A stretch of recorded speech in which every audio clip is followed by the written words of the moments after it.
O Bank of America divulgou hoje uma redução na expectativa de crescimento do Brasil no próximo ano.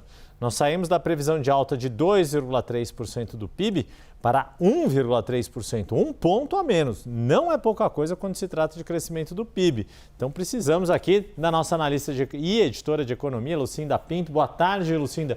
A gente realmente pode esperar essa desaceleração da atividade em 2027? Os americanos estão com a razão nessa projeção? Oi, Yuri, boa tarde a todos.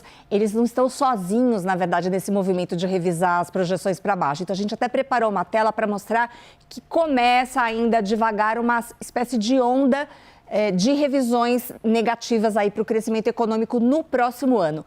Para 2026, muitos economistas acham que a economia pode até crescer um pouco mais do que se imaginava, porque a gente ainda tem um mercado de trabalho forte, o crédito ainda produz um efeito sobre a economia e, principalmente, o governo tem tomado algumas medidas que geram impulso fiscal, que geram renda e, portanto, abrem caminho aí para consumo. Então, alguns economistas até jogaram para cima e talvez o Fundo Monetário Internacional, segundo o ministro Dario Durigan, também revise a sua projeção de crescimento do PIB para este ano. Só que, como consequência, como efeito colateral, esse crescimento maior este ano, com uma inflação mais salgada, deve manter a taxa de juros mais alta por mais tempo e isso deve impactar, então, a nossa capacidade de expansão em 2027. Então, o BOFA, como você disse, Yuri, reduziu para 1,3% a sua projeção, mas olha aqui, o Bradesco também há poucos dias havia revisado para 1,5%, a projeção deles era de 2%.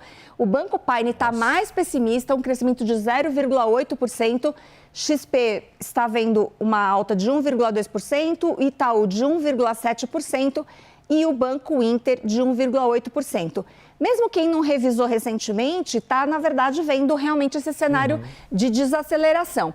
Eles argumentam que, além do fato de que esse impulso fiscal que a gente está vendo agora este ano perder força para o ano que vem, as famílias também vão ver em 2027 os seus orçamentos mais comprometidos com crédito. Mesmo nesse movimento aí do desenrolo, o fato é que vai ter menos espaço para as famílias tomarem crédito e consumir. Então, 2027 é um ano que reserva para a gente talvez aí umas surpresas um pouco não tão positivas.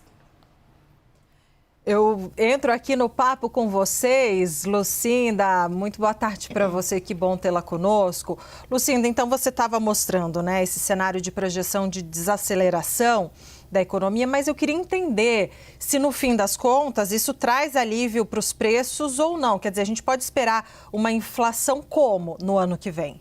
Débora, em tese, esse cenário de consumo mais fraco deveria abrir caminho para um alívio dos preços. O problema é que a gente tem outros fatores que podem pressionar a inflação e, por isso, muitos economistas também estão jogando para cima, como é o caso do próprio BOFA, as suas estimativas aí para o IPCA. O BOFA, por exemplo, já está vendo uma inflação de 4,7%.